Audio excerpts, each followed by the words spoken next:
The advice and opinions expressed by the host of Autism Live and her guests are meant solely as suggestion and should not be in any way construed as child-specific advice. Any choices you make in determining your child's treatment are completely at your own discretion. Dr. Doreen Granpeesheh is Dr. Doreen is an expert in autism. Doreen Granpeesheh. Dr. Granpeesheh. Dr. Doreen Granpeesheh. Dr. Doreen Granpeesheh is a visionary in the field of autism. Now you can ask her questions on Ask Dr. Doreen.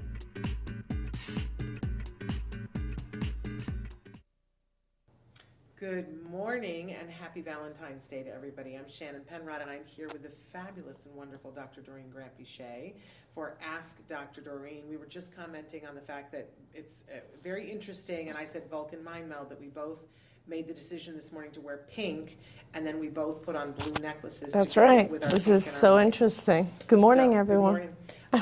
And good morning to you. Good morning to you. And happy Valentine's Day. Thank you, and you too. I'm so excited to be here with you this morning. Me too. It's great that we ended up doing this on Valentine's. Yes, it is. So we're going to be live for the next hour. For those of you who don't know Dr. Granpeesheh, she is a true expert in the field of autism. She's been working in this field. I think we decided the other day that it's officially 45 years. I think it is, right? Yes, Yeah. because we're in 2023 and I started 78, yep. Which, is easier to say because when you say 40, everybody assumes that you're saying 14 because you don't look like you could have done anything for 40 years. But yes, she's been working in the field for 45 years. That gives you some pause. And I know we all want her skincare regimen. But she has been working in this field, and notably she's been working with all kinds of people in this field, from very young, even babies, up through senior citizens, everything in between, and the caregivers, as well as the individuals on the spectrum. And I always like to remind all of us that she has been at the forefront always of reminding everybody that it's individuals, that we can't group everybody together. And I'm going to get T-shirts at some point made that say it has to be fair, Dr. Granpeesheh, Dr. Doreen, because it's the thing that I find myself quoting more than anything else that you say, more than anything that anybody says, whenever anybody's talking to me, because it cuts right to the heart of everything. If it's not fair, then what is anybody doing? So I adore you. Oh, thank you. That's so nice. And I adore that the work that you do, and for making that clear to me and others on this pathway. There's so much in our language, Shannon, that matters, like the way that we look at things.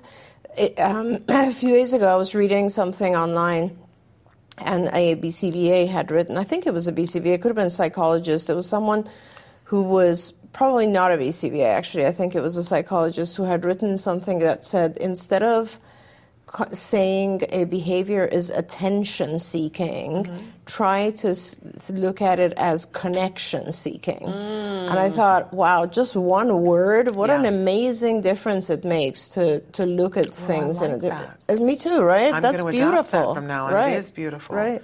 How important is that? You've been posting all kinds of inspirational things. Yes. I saw one yesterday that really registered with me and made me go, okay, get that grateful on. Yeah, the one that said about if you have what you were looking for, that one? Yeah. Yes. Yeah. Because there are times right now when I can, I'm a drama queen.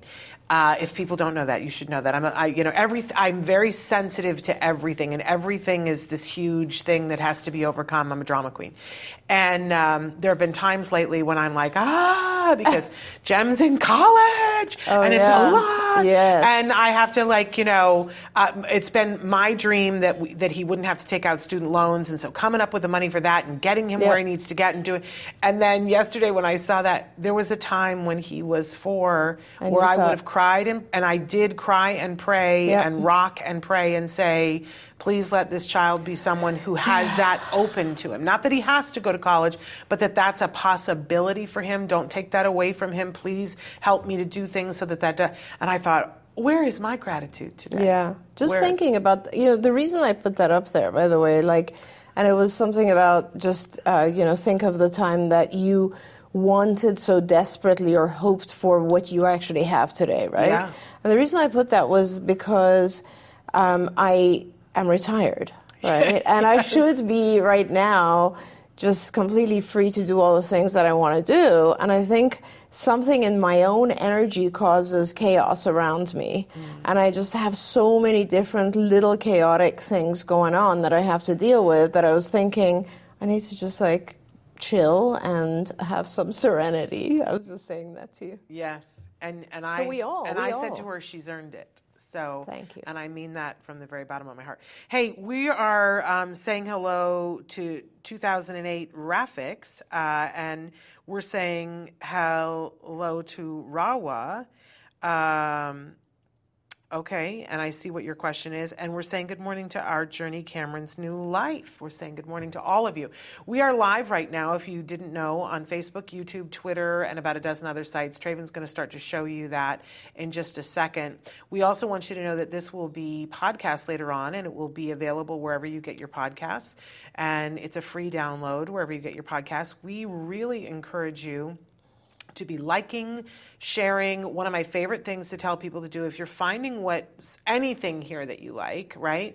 And we do a lot of different programming with a lot of different focuses, but if there's anything on the Autism Network that you like, one suggestion is, if you have friends that you feel would benefit from this information, is to put their name in the chat on Facebook. That way they don't have to go looking for us. Yeah. It sends them a notification. It says you've been tagged in a post, and then they can come right to the feed and they can watch it later on, what you're watching right now. So if a topic that we hit on, you're like, oh, we were just talking about that, I suggest asking them beforehand before putting their name out there, but it's a really great way to let them know. I also want to encourage you, we love it whenever you guys do a review of us on iTunes. I have to tell you, that helps us to reach more people than any single other thing that you could do. Wow. So if you review us on iTunes, what that does is it gives us a bump on the podcast registry. Interesting. And so when people are just looking for podcasts or looking for podcasts about autism, it moves us further up, and so they're more likely to find us. That's great. So we enjoy that. We also have a Patreon now, if you like what we do here. It may be that you don't have any money to spare right now, but if you do and you want to help us to stay afloat, we encourage you to do that on our Patreon account. Traven will show that to you. Also have to remind all of you that we've got this amazing podcast-a-thon that's coming up in April. It's called the Autism Network Podcast-a-thon. It is 44 hours, live, nonstop. It is crazy, everything that's been happening towards that. We've got a lot of amazing guests coming. We are going to have some fabulous takeovers by other podcasters and by other organizations, but there will be a lot of Ask Dr. Doreen, where you'll have the opportunity to ask her questions. There will be some fun guests on Autism Live. We've got some celebrities lined up. It's going to be super duper fun. So you'll want to check that out. That starts on April 4th and it goes through April 6th. We'll be live all the time. So for those of you who watch us in podcast in different countries around the world and say to me all the time, I never get to see you live. Well, you will for that 44 hours. We're saying hello to Ill-Minded, and we're saying hello to Liliana from Riverside. And we've already got some questions, and I'm just going to hold on to those for a second, because our topic today, our overriding topic, is debunking myths about ABA. And somewhere, I had a piece of paper. It's here. I have it. I do have it. We had a couple of starter questions that have come in the recent weeks that we thought, we really need to do a refresher on this, because there's a whole lot of people who think a whole lot of things about ABA that may or may not be true. So a very fan favorite one that people write in a lot and say that they are concerned. They say, is it true that ABA grooms children to be taken advantage of by would-be molesters? Oh my gosh, that's horrifying, right? It's horrifying. Yeah, it's horrifying to even think that. But I often wonder how these thoughts come about. And I think, there used to be for a really long time a kind of belief about ABA that it is so strict that it produces little robots or kids that they don't have free will. They don't have the ability to be assertive or protect themselves and so on. And so because they were so compliant, anyone could take advantage of them. So I think that is where this kind of question is coming from. And you have to realize that there's an aspect of teaching that is somewhat strict. It's not really strict, but like if you would think of going to a classroom in a school, that is a much more, let's say, strict or regimented or rule-governed environment than, being at home, as an example, right? And ABA is the same thing. Because we have a short period of time to teach a very, very large amount of information, there have to be some rules around behavior. And those are things like just compliance. So, when I ask you to come here and it's time to learn, you have to come here and sit down and we want to work. Just like a student goes to school and during class time, they have to behave and listen to the teacher. It is exactly the same in that sense. I would say it is very pro-free will because in ABA, we actually teach the child to request things that he or she may want. And if we didn't do that, children with autism who have delays in communication tend to use difficult behaviors or challenging behaviors to communicate. So in ABA, we teach the child not to tantrum or hit or aggress, but to use words or to use iconic communication to request the things they want. One of the things that they learn to request is cessation. So stop bothering me, I need a break. Stop giving me a demand, I want to go outside and play. So those are things that we teach the child, which I think are very important. And we also, further down the line, once the child has learned some communication, there are lessons where you teach the child how to be more assertive. So that's actually a lesson where you're teaching the child to how to deal with bullies, for instance, in school, or how to know what's right and wrong, how to defend themselves when someone tries to coerce them into doing something that they shouldn't otherwise do. All of these types of things are things that you will learn in a good ABA program. So, the answer to that is absolutely not. Yes, there is a certain level of following the rules that are taught, just like a child going to school. But then there's also a lot that is taught in the content that is more protective in nature. Yeah. You said at the beginning, I don't know where these rumors come from, and I can tell you exactly, because we have them right into the show, that adults that are on the spectrum that had not good ABA, right, that then were later taken advantage of and feel like it was because they were taught that you're not allowed to say no. Right. And I love that you said it's really about what are you teaching? Yeah. And I think as parents, this is a subject that's very important to me. As parents, when we get involved with ABA, this is one of the things where we need to be watchdogs on.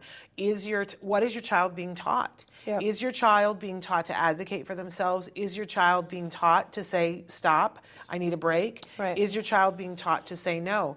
One of the incidents that looms large in our life was that my son was getting speech therapy at school, but they called it lunch bunch. And it was once a week, and you would get together, and it would be a group of kids, and you would play games and have lunch together because they would be working on building language with your peers. Nice. Fabulous. And it was run by, we had the best speech path in the world. Yeah. But then she got a student teacher who came in, and she's teaching the student teacher, and there was one day when she had to step out for just a minute. And this is how things happen, right? But the aide, we had the best aide ever, was there.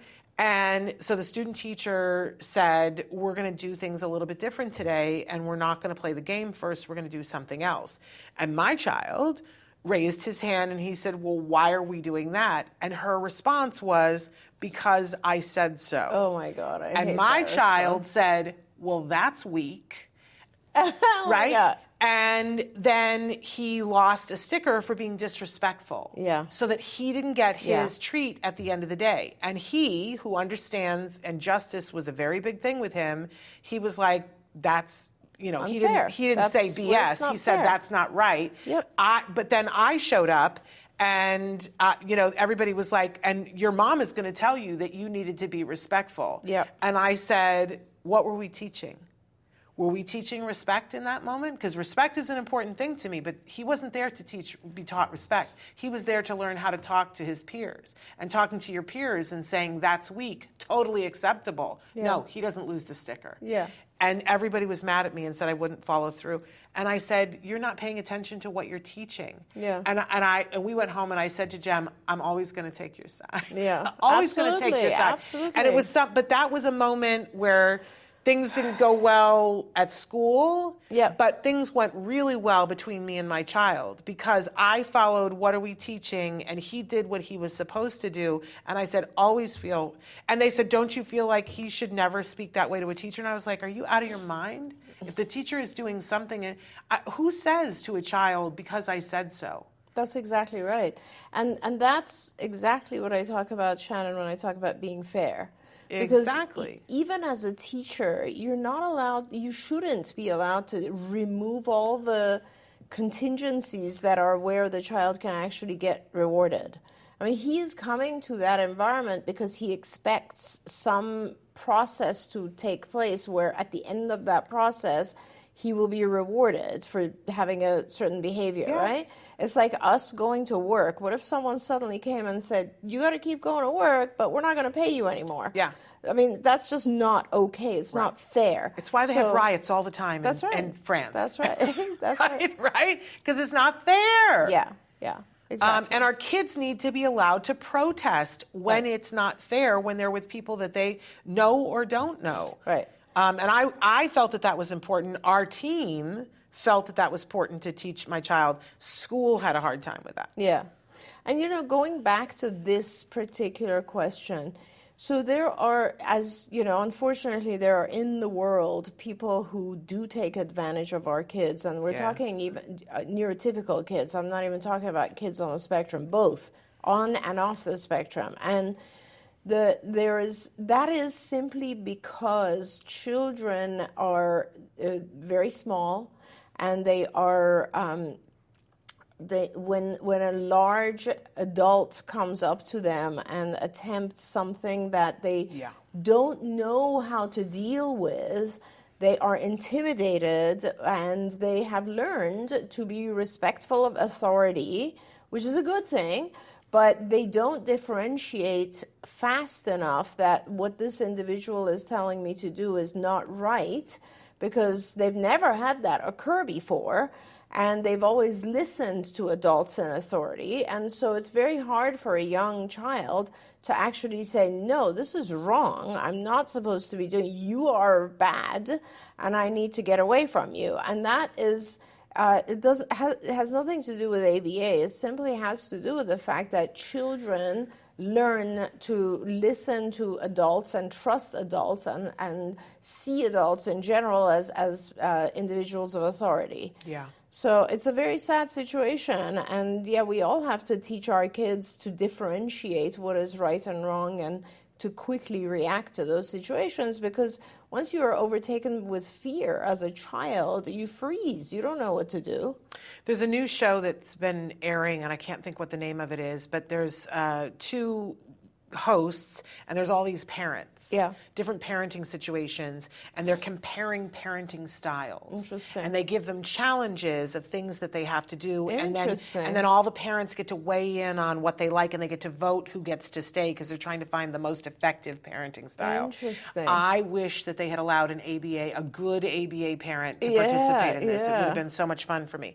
But one of the challenges that they gave was similar to, because there came a day when they had been prepping Jem, and then we had to go through a stranger danger alert thing, where I couldn't do it. My husband had to walk away from him in a Walmart, and they had people stationed, and they had someone go up to him and say, hey, I've got a puppy, can you come help me in my car, to see what he would do. And he had been trained extensively beforehand, and he handled it, he passed with flying colors.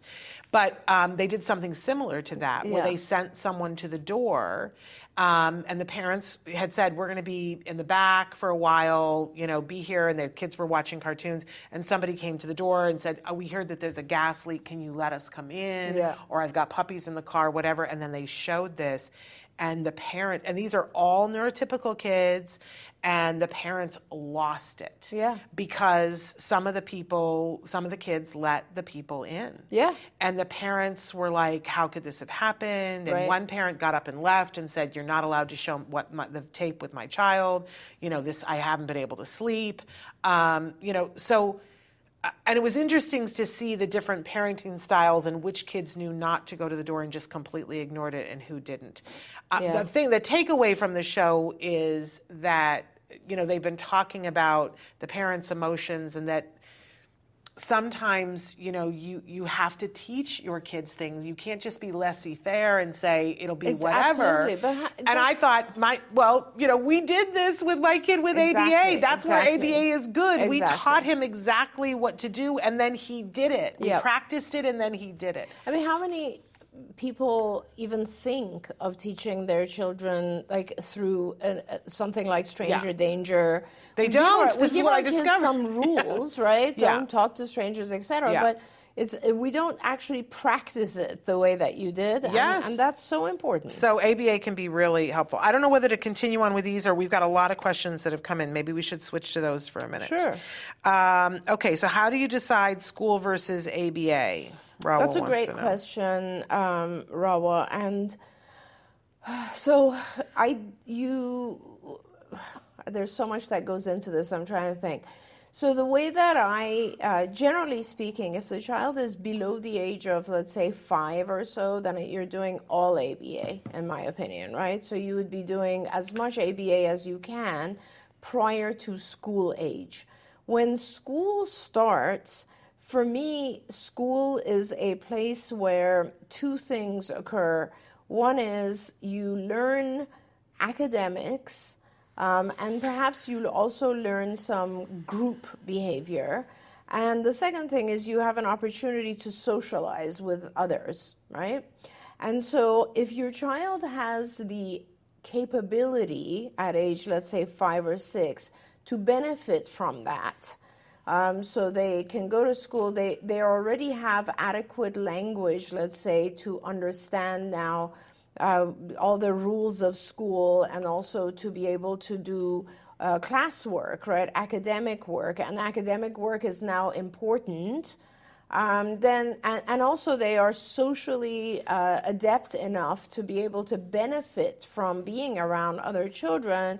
Then it's the right time to go to school. And if your child continues to have needs, look at ABA as tutoring, which you would do after school. So, if your child's at the point where, they can actually participate in academics and they can benefit from being around other children in school, then you're putting your child in school, and then after school you're doing ABA to catch them up on the skills that they're still delayed in.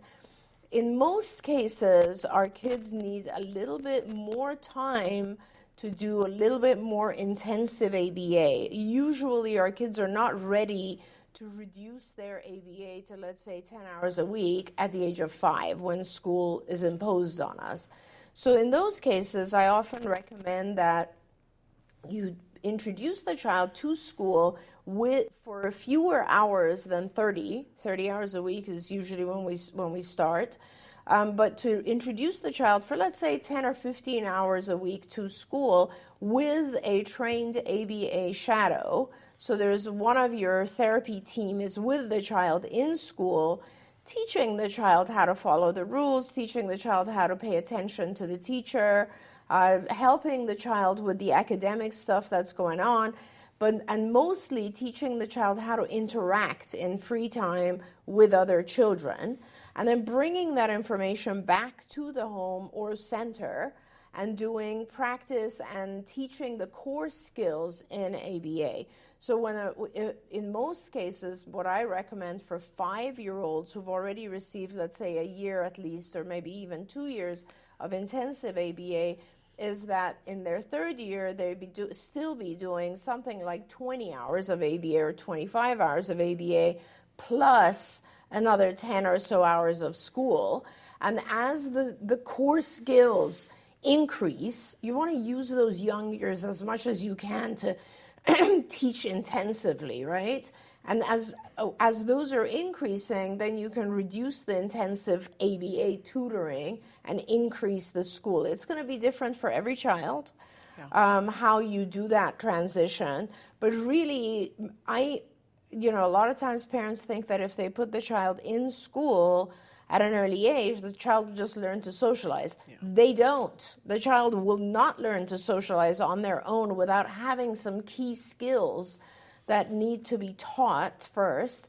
And then what happens is the child feels isolated, left out, bullied, made fun of, cannot interact with other kids. School becomes a failed experience. It's not a successful experience. It becomes very, very important to make sure your child has the tools to go into school and have a very successful experience. So that depends on what he's had before school age and also his level of functioning. Like realistically, can your child communicate well with other kids? Can they attend to what's going on? Can they look at other kids and the teacher to know what to do when they're lost? Do they have the skills to independently go to the bathroom, come back? Do they know how to play with other kids? Do they know how to interact during lunchtime? All those types of skills have to be taught so that the child has a successful experience in school. And that's what's going to dictate how many hours of each. Okay.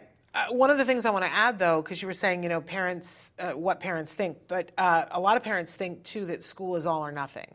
That if you're going to go to school, that you got to go for 30 hours. So here's a little thing to know that, and this is tragic, but school is going to give you a hard time if you say that you're only going to bring them 3 days a week or 10 or 15 hours. Yeah. They're going to lose their minds entirely.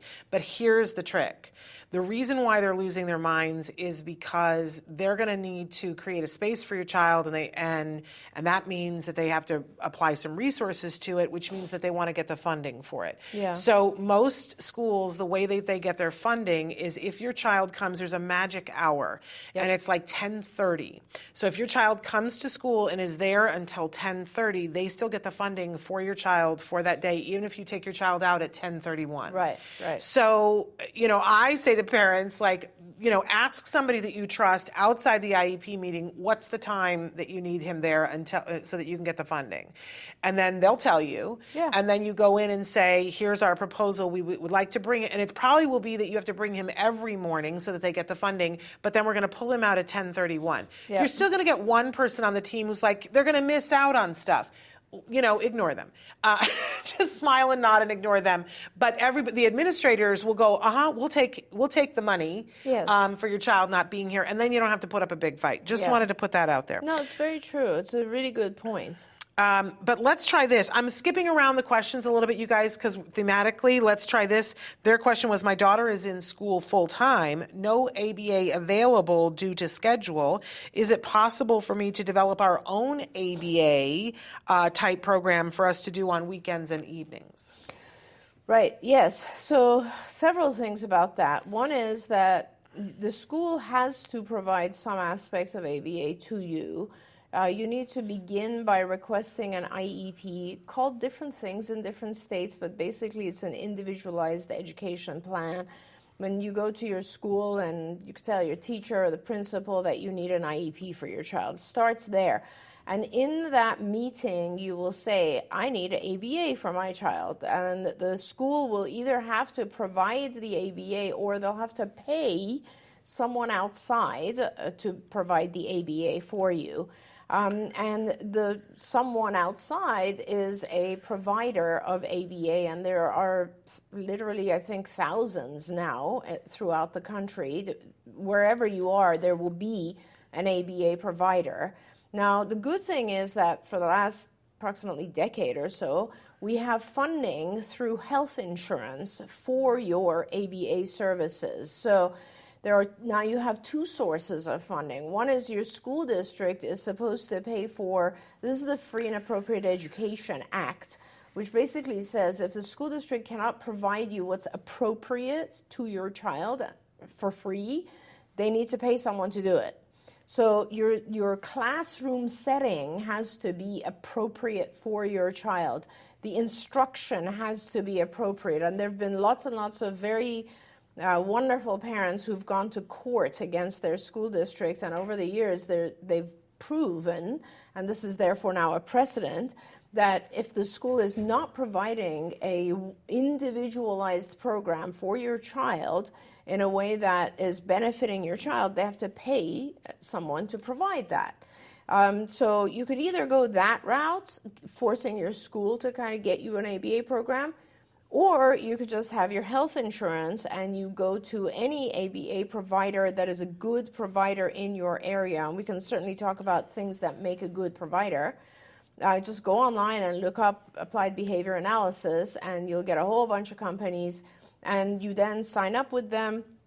They use your health insurance, your medical insurance, and then they will provide therapy to your child either at your home or in their center, one or the other. Those organizations also have the ability to contract with your school and also go into school to provide services. But if they do that, then your school has to pay for that portion of it, because medical insurance gives them a very, very hard time if they're going to go on the school campus.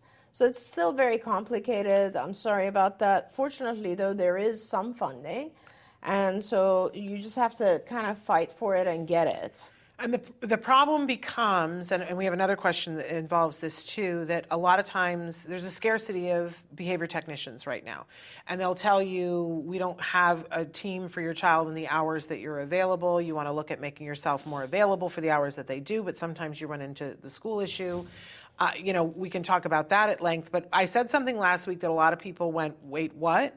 And I want to reiterate it again, that if you have insurance and your child needs ABA and you're not getting ABA because you're on a wait list, you need to go back to your insurance and say that this is a denial of access to care. Because what has happened is your insurance company contracted with a company to do your ABA, but now the ABA company is telling you that they don't have enough people. And it's your problem, right? No. And it's not even the ABA provider's problem, it's the insurance company's problem. You need to go back to the insurance company and say denial of access to care, and what they will do is they will, we've seen this happen time and time again, they will offer you a single case agreement with a different ABA provider that they didn't previously have an agreement with so that you can get ABA started. And you need to tell them it's their problem to find you an ABA provider. Just make sure it's somebody that you want, that's reputable, that you're going to agree with. Yeah. That's where it gets a little bit sticky. But a lot of times they'll say, have you looked around? Is there somebody that you want? Because they're having difficulty finding somebody too. But it is the insurance provider's responsibility. You're paying premium for that insurance. You got the doctor to sign the prescription. They need to find the provider for you. Yeah, and what it's called is they have a duty to give you access to care. And so essentially they have to offer you other providers if the one that they first offered you is too busy. And so the issue is, though, that, and they do it is their responsibility, the payer, which is the insurance company, but they put a lot of pressure on providers, and they tell the providers, if you don't give access to care for a lot of the people that I refer to you, I'm not going to put you in my network, I'm going to go work with someone else. So often they'll have multiple people in their network, multiple providers, and you just need to be pushy about it. But there is, in this day and age, if you are pushy about it with your payer and with your school district, you shouldn't be waiting for services too long. I mean, I hate to say it, but a lot of these organizations still have wait lists. I know a lot of organizations have wait lists. And it's common. They're not really supposed to. Now, there is a shortage of well-trained therapists, so that's a whole other side of it. But I feel like it's important for parents to know that they should have access to the right therapies. Yes. I saw another question in here that was kind of about whether, is it best to work with one organization, or is it okay to have two different ABA agencies? And that's really an important question. It takes us back to the whole concept of what is high-quality ABA, which we should really touch on. Yeah. Because you can work with two organizations if the two organizations agree to it, first of all. A lot of organizations will not agree to having your child receive treatment from someone else, and I'll explain that in a minute. First, you need two organizations that are going to agree to it, and secondly, you need them to be from kind of the same mind and thinking and have very, very similar programs, and also communicate frequently with each other so that they remain consistent. Even when you're working with a school and an agency, you have to produce that consistency. Well, you have it happen exactly what I had happen, where they were saying to my son, you don't get your reward because you said something inappropriate, when that wasn't what we were working on. That's right. That's a disagreement, and those kinds of things affect the child. They do, absolutely. And I mean, really basic examples of that, Shannon, would be something like, you would say to a child, oh, I'm going to reward this child every time. But we're at the point now where the child is speaking in 3-word phrases. So we will only reward the child if they use 3 words or more. But, you know, in a different setting, let's say school, the child might use 1 word and they'll be rewarded for it. That will interfere with the child's progress over time, because the child's now confused. They're like, wait a minute. 1 words get me rewards here, 3 words over there. How does this work? What do I need to do to get my reward? So those are the types of things that cause the ABA program to fail, because people are being inconsistent in their goals and what they require and how they reward the child.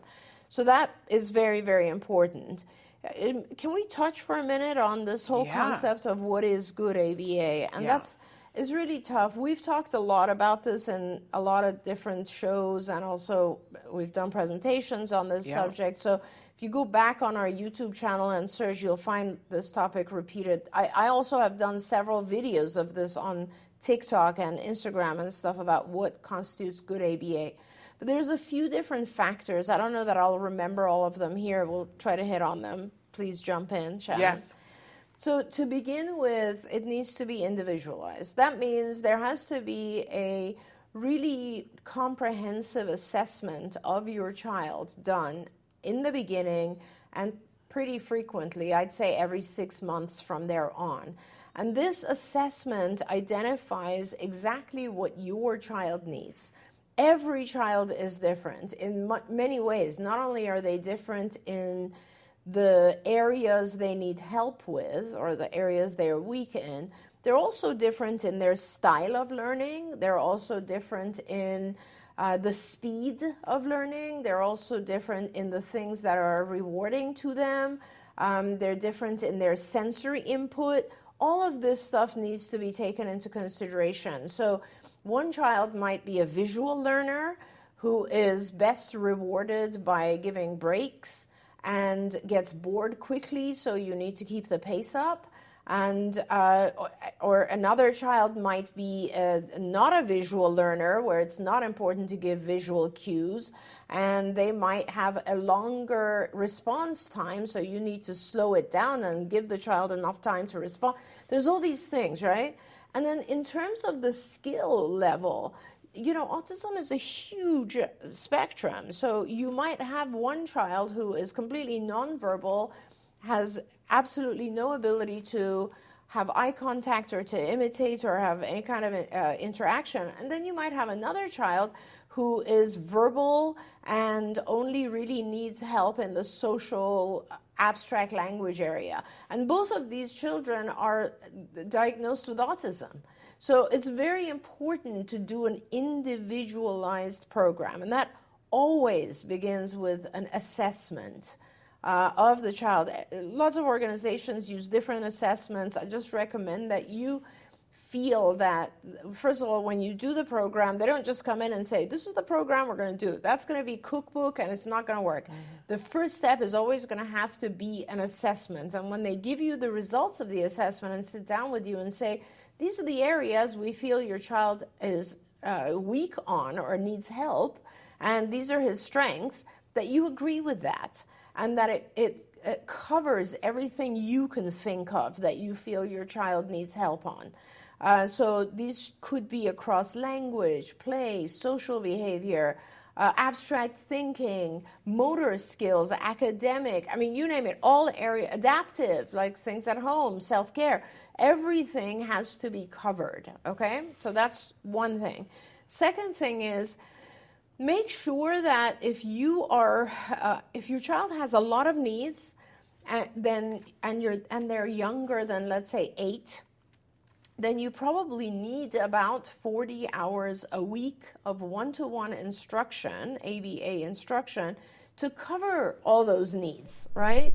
If I have 10 hours a week, I'm not going to be able to teach language and cognitive skills and social skills and academic and adaptive.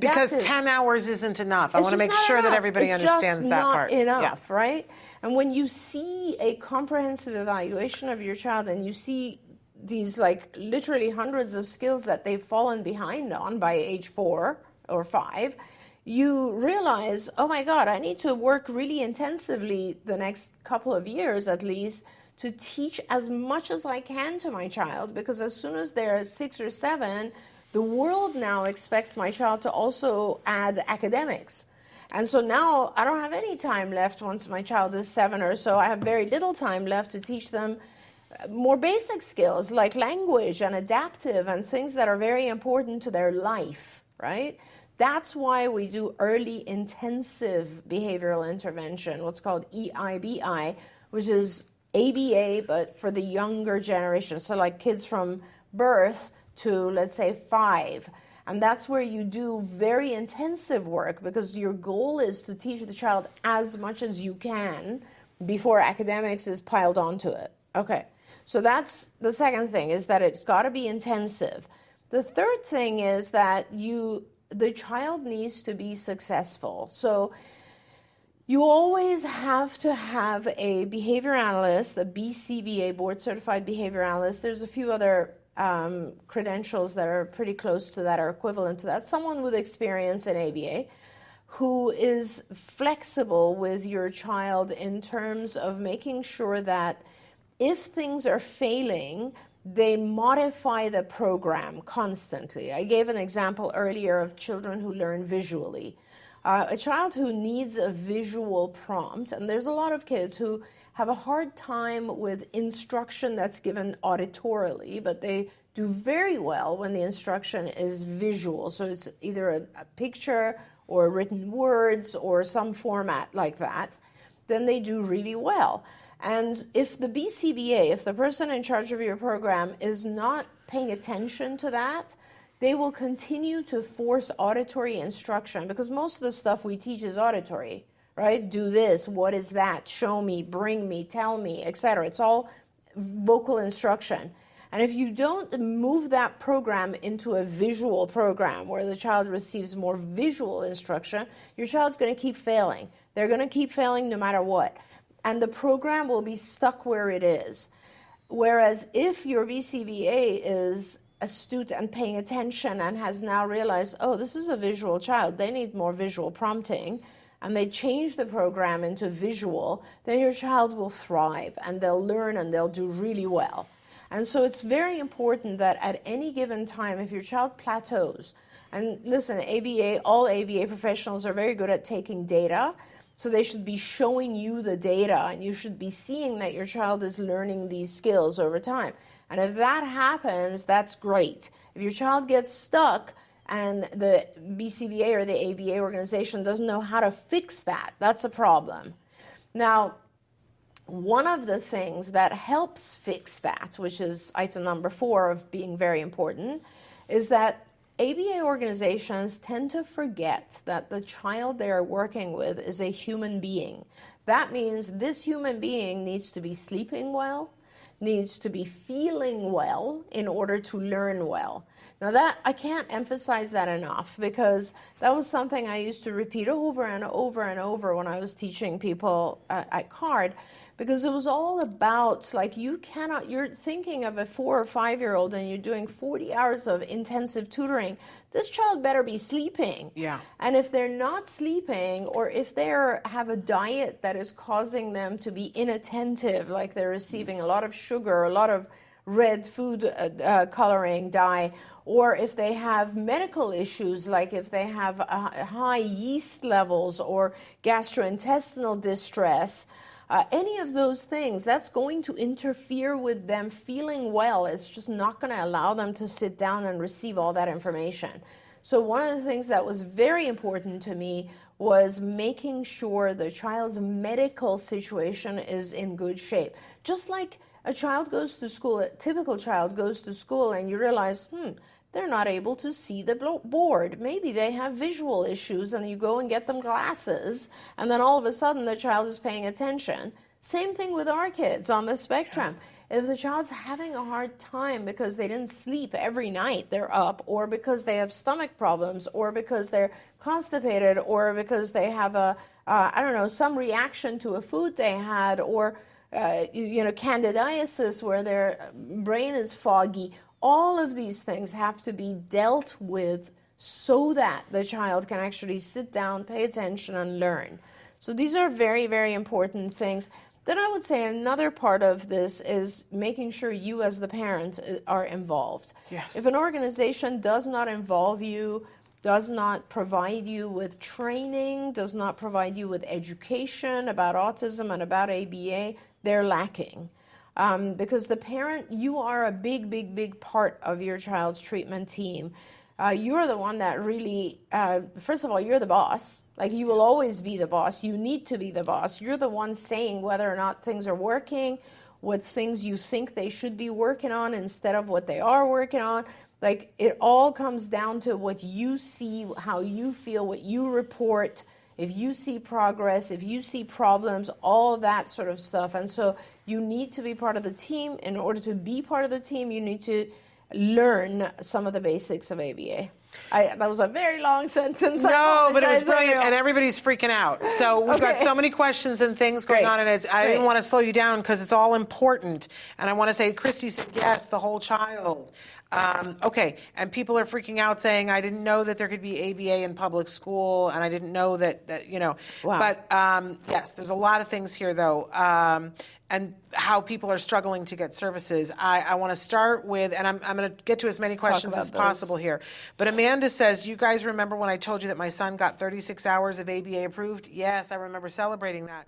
That same company called me and said that they have to pause because of staffing issues until June. My son has been without services now since October, and this was after they had approved the hours. So I'm so glad that we talked about the denial of care, and I hope that you're going to ring them up, and the insurance company, and tell on them. Joannie says, we are struggling to find a provider that will work with a 10-year-old. He still has a lot to work on according to skills. This is a common tale. This is a common tale, Johnny, and I hate this because the truth is, and this is like one of those truths that no one ever wants to say, I'm going to say it here. Yep. The truth is, hang on. You get a ton of pushback from payers when you're a provider, and it's so wonderful that I can actually say this now. The truth is that the payers, that's the insurance company, puts a ton of pressure on providers and says, hey, I'm just not going to contract with you if you continue to recommend ABA for kids over the age of 10, 12, whatever. Or if you continue to say that intensive ABA is necessary past age 6 or 8, whatever. Because it is true, there's the literature that has been published on intensive ABA usually has to do with very young kids. But we do know that ABA, there's thousands of articles showing that ABA works lifetime. Like, we're talking adults, seniors. It continues to work. It's a teaching technique that is very, very effective. Absolutely. Judy says, I've been fighting my school for services after she was mainstream. The services quit, and she has been tested for the last 2 years, qualifies, however, had to get an attorney, still fighting. She goes on to say it's a trauma struggle for her. She's going downhill health-wise and sees a therapist weekly, and she says, you are so right, ladies. It's so hard because whoever you're fighting with, there's always somebody to fight with. It's unbelievable. But I do want to encourage you to, especially for the school stuff, look at our YouTube channel. We did a whole series with Bonnie Yates about school, and it's different than insurance, right? Because insurance, you're paying the premium. But with school, the difference is that you have that, as Dr. Doreen was saying earlier, you have that right to that free, appropriate public education. So I'm glad that you're fighting it with an attorney, and I hope that they are getting things to move fast. Because meanwhile, if your child's health is failing, I don't think that that's something to wait on. Definitely. But Bonnie had lots of advice for if you need to take your child out of school, because you have to give them 10 days written notice before you do that. If you feel that what they're providing is not appropriate, you literally can take your child out. Yep. But you have to give them 10 days written notice. That's all in Know Your Rights. There's a whole playlist on YouTube. I want to get to this one. I think it's Lucy, says, how can we argue and state our case that our child still needs ABA after 6 months of 35 hours per week? What can we do to get the insurance company to approve another 6-month extension? It's a 5-year-old child who has lots and lots of repetitive behaviors and restrictive routine habits. What can we do? And this, I read that and my chest got tight because it should be a no-brainer. That they should continue to have 35 hours. So let's touch on that one real quick, and then I think we have already on our various websites, but we should make sure that you have access to literature that proves that ABA is effective. And I want to say that 6 months is it's enough time to just get a baseline. It's not the prescribed amount of time. Generally speaking, for a young child, the literature published scientific proof says that we're talking 2 to 3 years of ABA. The payers, the insurance companies, decided that they want to do an evaluation every 6 months, which is great, but that doesn't mean that at the end of 6 months we're done by any means, especially for a child that's got a lot of repetitive behaviors and routines and so on. So what you do is you essentially go back to your payer. If they've said no, if the payer has said no, then you appeal that and you say, here's all the literature, and you send it in. It's just a form, appeal form, and you send in with it all the literature that says ABA is effective and has to be done intensively for 2 to 3 years. Shannon, what is the best way for us to get that information to them? There's a list of articles. I have the top 6 studies always on my computer. If you'll write directly to me, I'll forward them to you. I'll send them to anybody. So my email is shannon@autism-live.com. And we've had people for, over 10 years take these in. And it just ends the conversation. Yeah, and maybe we should you just have to stack them. You really could take a stack of paper and say, I have these studies, and have nothing printed on them. They know the studies exist, and when they know you know it, I have them if you'd like them. It's so true. But can I also since we're talking to Lucy. Yes. You have a 5-year-old who has a lot of repetitive behaviors and restrictive routines. So I want to ask you to also maybe get an evaluation and figure out if your child also has some anxiety. Kids who have a lot of routines tend to be trying to gain control of their environment by doing repetitive things. And sometimes they benefit from anti-anxiety medications as well. So perhaps it would be good to do an evaluation of the child, get a psychologist to do an evaluation. That's actually will help you with the insurance funding as well, because if you get a psychologist to do a skills evaluation, as well as an evaluation for, just the areas of need in autism, as well as the possibility of anxiety, they will write a pretty comprehensive report. That report can then also go back to your insurance company, indicating that your child continues to have needs that should be met. And that's very important as well. Okay, so the email again is shannon@autism-live.com. There's so many questions, you guys, and I feel bad because we're going to have to not get to all of them. We'll do our best.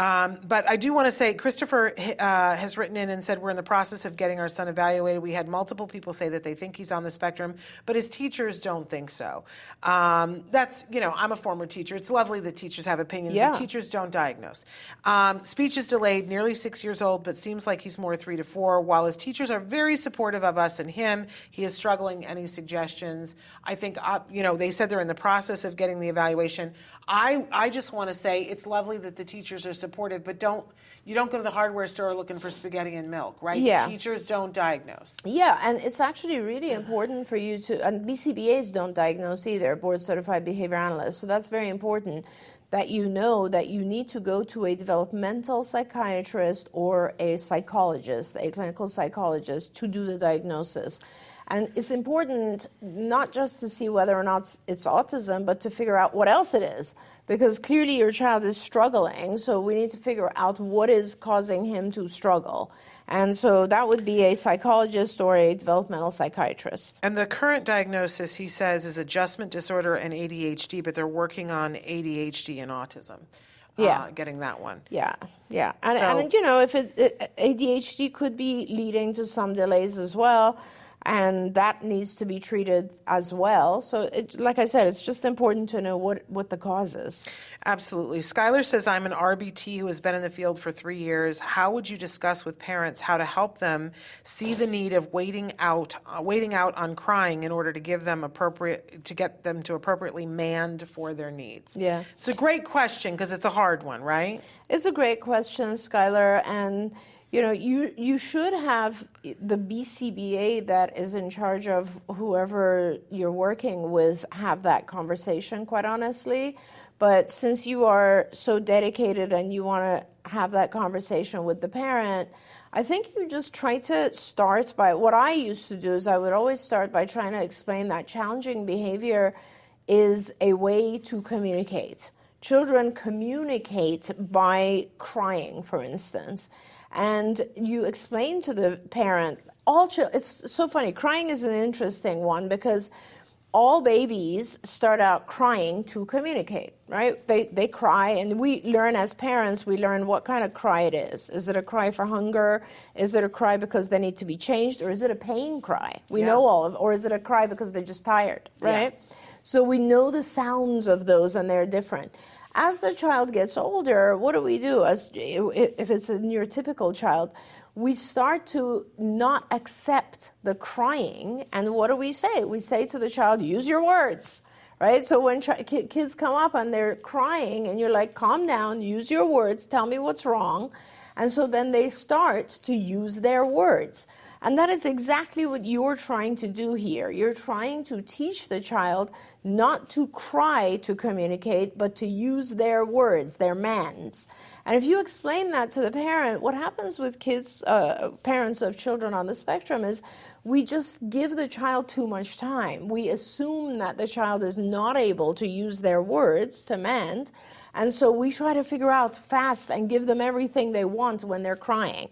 But I think if you explain that, this is also what we do with neurotypical kids, it's the same exact thing. If you explain to the parent that as long as you give in when they're crying, you give them what they want when they're crying, they're not motivated to use their words. And the moment that you stop doing that, the child will first increase, as you know, the extinction burst, and they'll have more crying, but then eventually, and as long as we prompt it and model it and make it easier, the child will use their words, and that is something that's so vital for kids. There we go.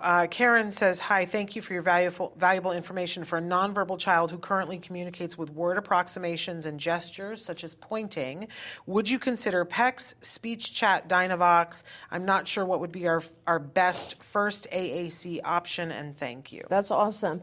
I often use PECS first just because it's easier. And it's a bunch of icons, and you can actually produce there's something easier for a young child when they kind of physically remove, like a picture that's on a Velcro and hand it to you. Produces more of a communication than if they're touching a picture on an iPad. So I often start with a PECS program. I just love the PECS programming. And I'll make multiple poster boards all over the house for the child. And then you can go to any of the augmentative, you can go take that into the iPad. But I think it's important first to get the child to understand just the concept of, I give you this icon, I receive something, right? I give you a picture of juice, I get juice. I give you a picture of swing, I get to go outside. Whatever it is, they need to realize that this thing is my communication. And then as they do, and of course, if it's a semi-verbal child or vocal child, I would first just accept the icon, but then I would try to imitate the sound going with the icon as well. A lot of parents are concerned that if they use iconic communication, like non-vocal communication, the child will stop talking or will never learn how to vocalize. And so you can imitate the sound when you're giving juice and receive the approximation from the child, but don't do it all at the same time, because this is important. When you're trying to work on vocal imitation, work on vocal imitation. When you're trying to work on the child communicating a request, that's all you're doing. You're not fixing the vocal imitation during that process of what we call manding or requesting things. Because the child has to learn at some point, hey, if I want something, I'm going to give them a thing and I'm going to make whatever sound I can about it. Separately, you're trying to make those sounds closer approximations to the actual words they should be. Great. Can I squeeze in one more? Because they wrote in right at the beginning and then we got off. But how to increase awareness in a 9-year-old so that he begins saying hi and goodbye? So I saw that question earlier, and that's a great question, and we can end on that. It's not about teaching awareness in order for that to occur. It's about teaching that specific skill first. So it's a lot of modeling so that every single time that you see anyone where the child is supposed to say hi, and you don't do them at the same time, hi first and then bye, you will say to the child, say hi, and the child will imitate hi. If it's a visual child, you can actually give them like a written word hi. But you prompt it and the child says hi. You do that 1,000 times. And you reward, right? And you reward it. And you reward it every time. Good job, that's awesome, hug, whatever is a reward for the child. And then you gradually fade yourself out. So this is how we teach in ABA. You model first, and then you fade the prompt out. So you now, instead of saying hi, you might just use the mouth movements and say, or you might say, ha. And whatever it is, you fade it out so that the child starts to learn that they do it on their own. And then once you've gotten that, you do bye separately. And before you know it, the SD, which stands for discriminative stimulus, the symbol that triggers for your child to say hi is when they see a new person. And the symbol for your child to say bye is when they know you're leaving. And that becomes the thing that they become aware of. Otherwise, it's too hard for a young child to just be aware of the social nuances involved in social conversation. That's not exactly how they learn. They learn through those specific symbols that trigger them to say something. And it takes a long time, but you get there. Oh yeah, for sure. Hi and bye is one that you just keep you'll on, get. You just keep on doing it. It will happen. Yes. And even if they're nonverbal, they can wave hi and goodbye, and because they said that has functional speech, but it's still hard for him to say greetings like hi and goodbye without prompting. He'll get there. All right, we're out of time. It was a busy session. We should do something on ABA, like maybe during the marathon. Absolutely. Because it looks like people have a lot of questions. Absolutely. So make sure that you guys are tuning in. It's February now. Today's February. But April 4th through the 6th, the marathon, we're calling it the Podcastathon, the Autism Network Podcastathon, 44 hours live nonstop. I'm planning on having bags underneath my eyes I can pack New Jersey into. But it'll be really fun. Hey, we got a great show for you tomorrow. Can't wait for you guys to be here. I hope you all have a wonderful Valentine's Day, and thank you so much, Dr. Granpeesheh. Thank you, and happy Valentine's, everyone. Thank you. All right, we'll see you tomorrow. Until then, give your kiddos a hug from me and one for you too. Bye-bye for now. Bye, everyone. Don't forget, you can watch Ask Dr. Doreen live every Tuesday morning at 10 a.m. Pacific time. We hope to see you there.